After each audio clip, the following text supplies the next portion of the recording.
This week on the Eat Chocolate, Lose Weight book club, we're going to kind of extend what we did last time. Last time we talked about what is a good chocolate and what's not a good chocolate, and how do you know the difference. And today, we're going to be extending that into how do you pull your sweet tooth. Because every time, I got to tell you, every time I go in front of people and they question the premise, eat chocolate, lose weight. What do you mean eat chocolate, lose weight? How can that work? When they question the premise, what they're saying is, how can you be telling people to eat candy? How can you be telling people to eat candy and make that make sense for me? How is this a weight loss food? I don't get that.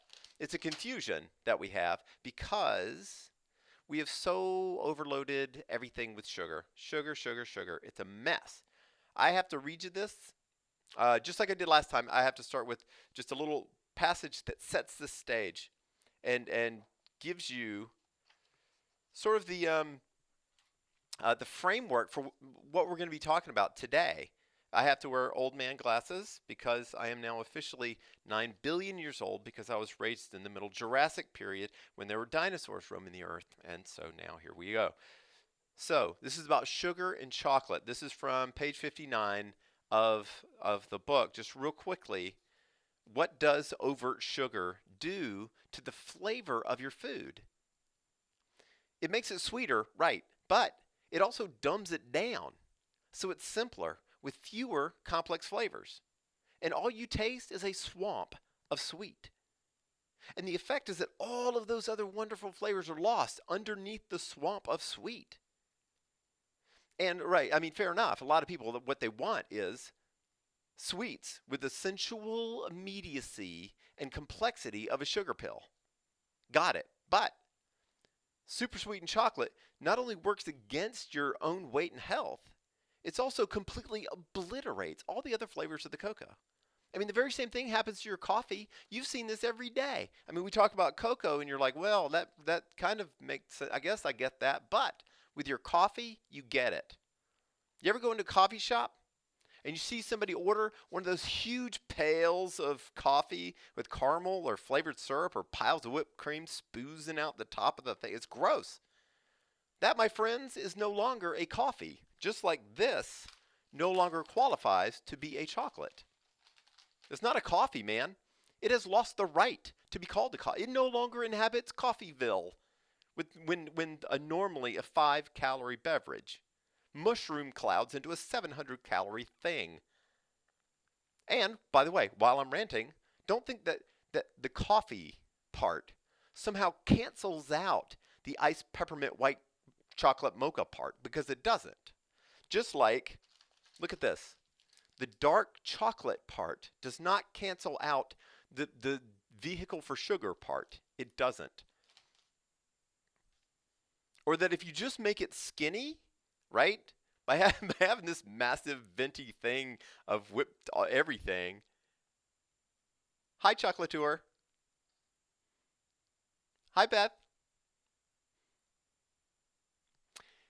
If you just make it skinny, your drink, that the remaining 7 billion calories somehow actually evaporate into the dietary ether, it doesn't. And the same thing is true for your chocolate. So me and you, what we have to do is to cut the sugar. You need a rule: lose the sugar, lose the weight. That's a rule. And that means that when you choose your chocolate, you have to choose the darker varieties. Now, you may be looking at me and thinking,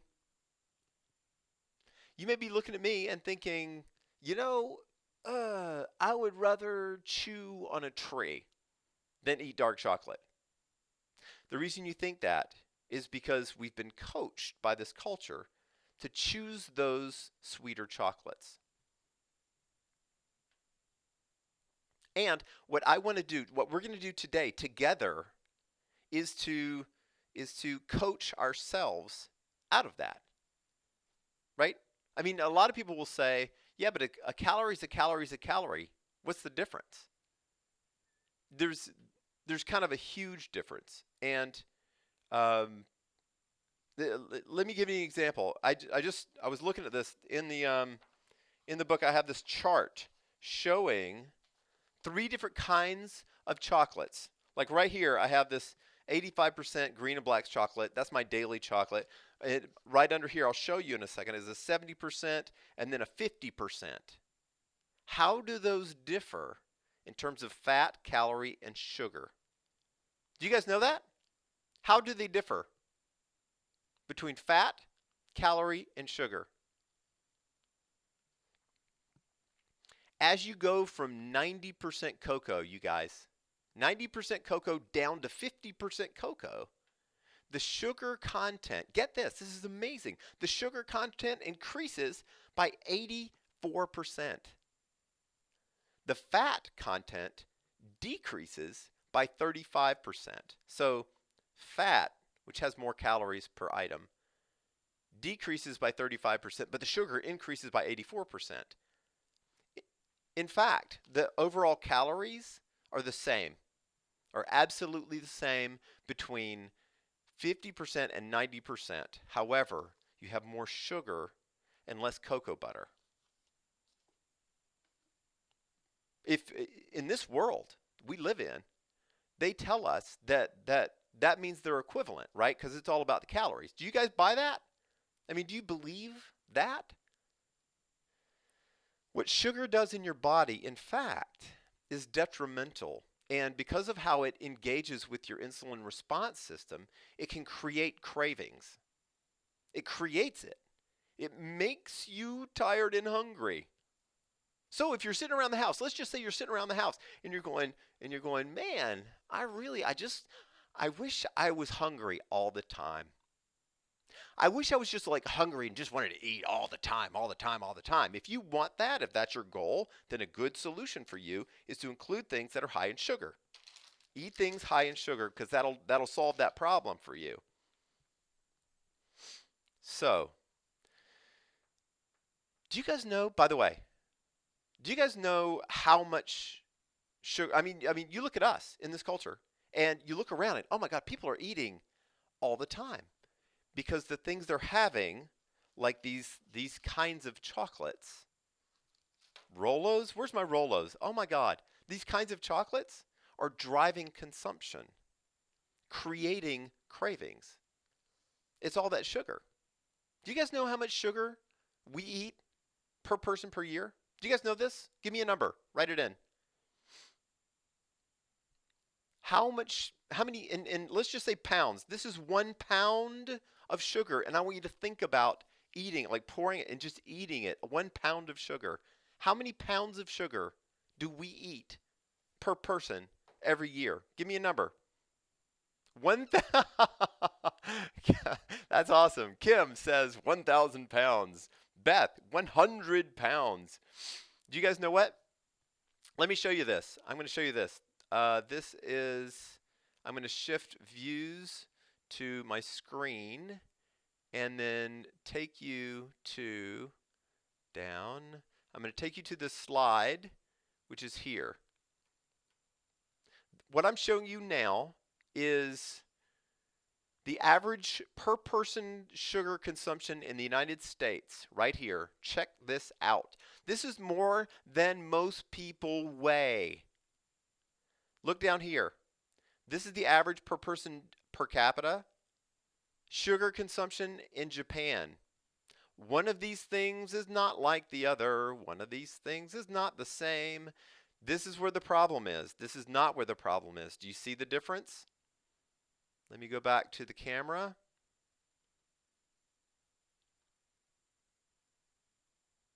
Okay. We have a huge issue, and the huge issue surrounds us all the time, and it's that. So for us, for your weight, we need to go from wherever you are, whatever your tastes are, to a darker place. You need to go to the dark side, darling, because that is where more flavor is. That is also where you can control your consumption. Yeah, you gain 35% in cocoa butter, but you lose 84% in sugar, which means that through the day, you're not as hungry. Here's what happens. There are two neural brain reflexes that kick in when you have this dark chocolate. These are data. It's all in the book, but just the bottom line is that there are data showing that if you have more bitter flavors and you just put it on your tongue and you just leave it there and let it work, what ends up happening is because of what the bitter flavors do on your taste buds, which then go into your brain, it creates an inhibitory signal. This is in all experimental animals. I wasn't one of the experimental animals. It was mostly just rats. I'm mostly just a person. Just saying. It creates an inhibitory signal, though, so that when that happens, when you do this, it reduces your craving for food. So you get, and you know how long does that last? You know how long that lasts? It lasts for 4 hours. That inhibition of the signal, 4 hours. That's 4 hours in the afternoon of, meh, I'm all right, thanks, nah, I'm good. And if you can make it from lunch to dinner and being all, meh, I'm all right, thanks, then you're moving more, you're eating less, you're losing weight. And you did it by eating the dark chocolate. Does that make sense to you guys? Are you guys good? On board? So, that's awesome. The other thing that happens is that if you have this darker chocolate, the anandamides, there are things in here called anandamides. Anandamides, thank you, Beth. Absolutely, chocolateur. The anandamides are also called the love drug. It's so funny, I say that, the love drug, and the thing that pops into my head is the love boat. Those of you who are like ancient, like me, the love boat. This is the love drug. The love drug, anandamide, actually what it does is it can help, it conditions your taste receptors, actually, so that any sweet flavor you do have is amplified. Meaning, if you taste this wonderful, wonderful chocolate, the bitter stuff, and you get more anandamide the darker you go. If you taste the bitter stuff, then the remaining sugar that's in here is heightened. Your taste for it is heightened. So you can have an appreciation for the same amount of sugar, but less of it. In other words, the quality of the taste increases. The quantity you need decreases. I love the love drug. Anandamide, it's in your dark chocolate. The question is, how do we get from here to there? How do we train our tastes? Before I go on, though, do you guys have any questions? Do you guys have questions for me about what's a good chocolate, what's not a good chocolate? And about sugars. You guys type in order to avoid sugars, do you guys use artificial sweeteners? Because a lot of times, oh my gosh, now that dark chocolate is all sexy and hot, they're talking about making a chocolate pill. They're going to be putting artificial sweeteners, like 0-calorie sweeteners, in these things. Now that that's hot, it's an item now, it's sexy, they're going to start messing with it. And they're going to start doing things like putting artificial. Do you guys use artificial sweeteners? Beth, is that you? Do you use artificial sweeteners? Chocolateur, I know you don't. Kim? Yes, no? No, yeah, I knew that. I knew that. No, nano. No.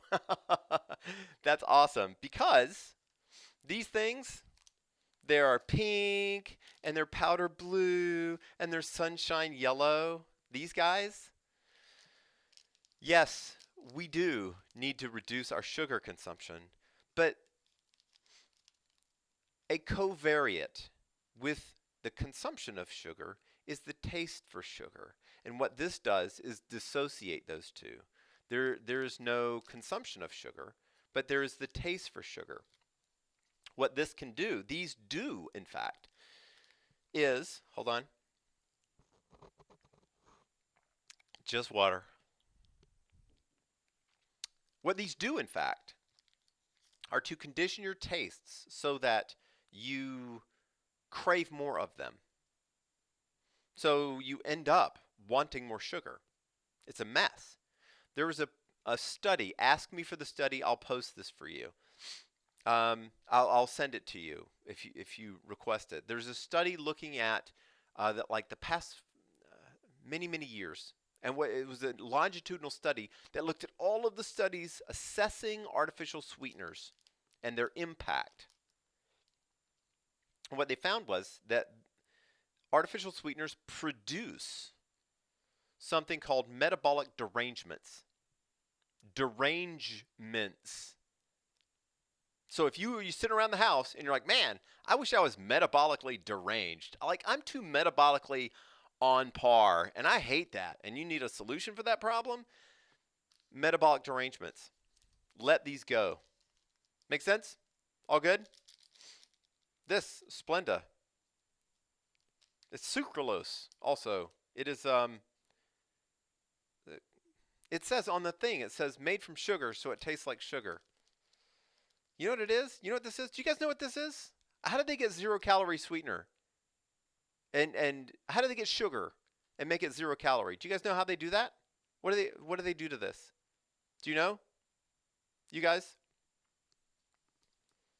What they do? Beth says, great, I don't need to be more deranged. No, I'm just deranged enough, thanks. What they do to get a sugar to be 0-calorie is to add chlorine. It is chlorinated sugar. You know, it's made from sugar, so it tastes like sugar. Please. That's like saying, you know what that is? That's like saying pool water. It's made from water, so it tastes like water. It's chlorinated water. Dude, do not drink the pool water. There's lots of reasons to not drink the pool water. That's one of them. When they put artificial sweeteners in your chocolate, go away. The way you lower your sugar, right? Gross. The way you lower your sugar consumption in your chocolate is to go dark. Good? So let's talk about how you do this. How do you pull your sweet tooth using chocolate? This is the meat of the thing. What you're going to do, first of all, for me, you guys do this. I want you to find I want you to identify the percentage cocoa that is your daily chocolate. It does not matter. I love you. You know that. I don't care if your daily chocolate is now 30% cocoa. Doesn't matter to me. Don't feel bad. Just start there. It doesn't matter if it's 50 or 60 or 70. Who cares? Nobody. Not me. Find the daily percentage, whatever that is. This happens to be, I have to hold it across the room, Middle Jurassic period, because this is 56% cocoa. This is 70% cocoa. Find your baseline, your daily chocolate. Let's just say that your daily chocolate is at 56% and you want to work your tastes up. What do you do to do that? Here's what you do. This is from chapter 4 in the book. First of all, you get these two together. You get your daily chocolate and then find the chocolate that's just a little bit higher in cocoa. Good? This one may be a little bit bitter for you, but that's what you're going to get. Now, you're going to get these two together. And 2 times per week. Well, this is going to be your daily chocolate, so you're having this one every day, every day, every day. But 2 times per week, you're going to get the chocolate that's a little darker, and then you're going to put it in your mouth. And you're going to leave it on your tongue. Don't chew it up. Just let it work because it's so good. And I want you to rank the sweetness. This is your own perception because it is your perception that will change. You rank your own sweetness. How sweet do you think this is on a scale of 1 to 10? You write it on a sheet of paper. You need to write it down. Then, when you're done, rinse out your mouth with water. Go get the lighter one, the daily chocolate. And you do the very same thing. On your palate, let it work. You're going to be with this. These two things you'll be doing this for a long, very happy minutes doing this. Then you rank this one, 1 to 10. Finally, you take this one again, the darker one. You're going to have 2 bitter and one daily chocolate. You take this one the 3rd time on your palate. At that point, you rank it. And then what you have to answer, yes or no, is can I move to this darker one comfortably? Can I make this my everyday chocolate? Yes or no? Maybe it's still too bitter for you. That's okay. Because doing this exercise, darker, daily, darker, darker, daily, darker, doing this exercise twice per week conditions your tastes so that in a week, a 2, you're going to taste this one and it's going to be about right. You're going to taste this one, it's going to be a little sweet. Once this is a little sweet for you, and its numbers go up, right? It's a little sweeter.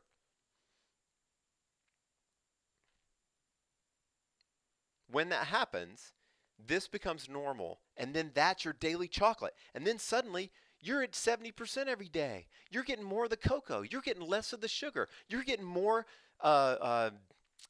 inhibition of your chronic consumption during the afternoons. It's beautiful. It's beautiful. You pull your sweet tooth with this chocolate. And then, once you're at 60%, you find a 65% chocolate. And you get these two next to each other.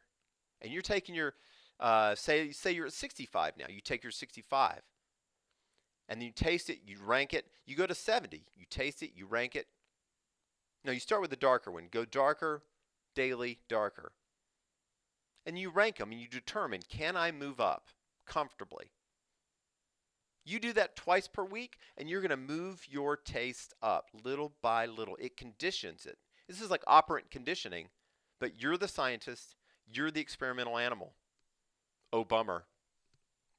Brother, I used to work on monkeys, right? I used to teach monkeys to play video games and then record from their brains when they do it, actually.